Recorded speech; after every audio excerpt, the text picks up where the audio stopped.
Kahit kan daw sa akin. Sabi ko, wala ma'am, may gagawin din ako kasi hindi nagbabalot si Joy. Nag-ano lang siya. Sabi ko, ma'am, May refuse naman sila. wala silang reply. Kunti lang, mga RR nga kasi bigay ng mga Lazada. Sabi ko na, buti naman nagkataon naman na wala silang mga RT.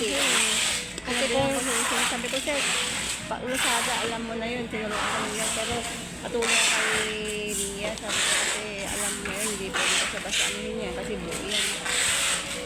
Ang kung pagising ko, kasi alam ko hapon yun lang mag-ano.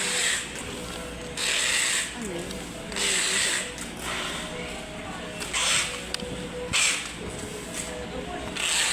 Ay, sa Tres Marias yan.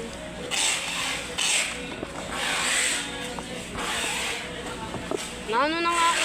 Kahit nga nun, sinusungitan ko na nga pati si Larika tsaka si Joy kahapon eh. Sabi na, Ria, ba't ang, sabi niya, Joy, ba't ang tagal ng process ng RTS?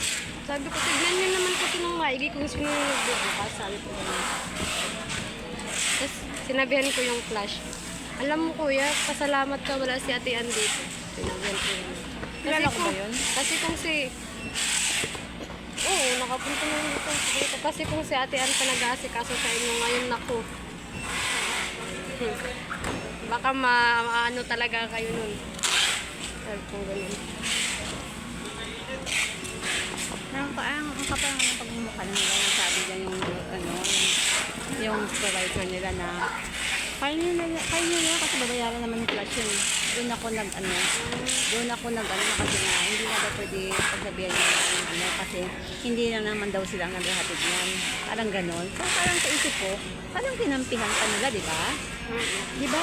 Dapat sana anuhin nila na nga, iba nga yung lago na yun, yung lalaki na yun. Doon ako na sabagay, sa isip ko lang sabagay, wala kayong pakialam dahil na si Flash naman ang magbabayad. Doon ako nun. Si Flash ang magsusunod Ang din. kasi parang si din ang siguro nagsulsul din siguro kay na. Papantay niyo yung dito, yun ang sa utak ko lang advance kasi ako yun ang ko. Kasi andun si Guli-Guli nun eh. Kasi nga that time na yun siguro, kasi naman kaya na nawawala yung siguro na pala nagsisinilan na pala sila. Ay, natatawa na lang din ako sa kanya, buti naman nangyari sa kanya yan. Kaya sa sobra niyang din.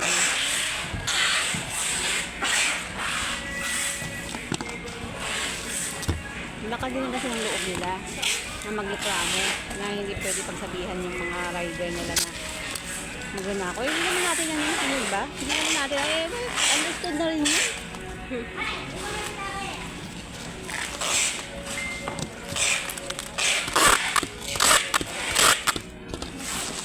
Kasi mabagal na ako pa.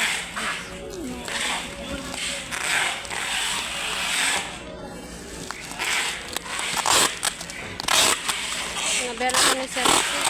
Tulungan mo muna sila sa RTS si Joy muna sa Kylie. Oo. Tapos nung nagbukasan na ng mga flash na ako. Dinalabot tayo. Kaya ayun sabi ko.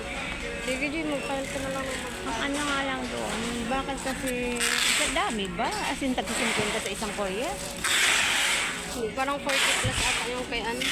Hindi, expected na talaga yung plus kasi May JNT pa. si JNT siguro, mga 20 na siguro na Si ngayon. Miko kasi pumunta nung umaga. Daming TV. TV na naman. Grabe. Ilang TV ba siya? 20? Wala lang kakampo yung TV yung dalaga. Oo. Tanghali ko, tapos na yan. Sa RTS naman kasi, hindi naman matagal buksan talaga pag RTS. Mabilisan lang. Nagkaka ako, bakit ang tagal magbukas?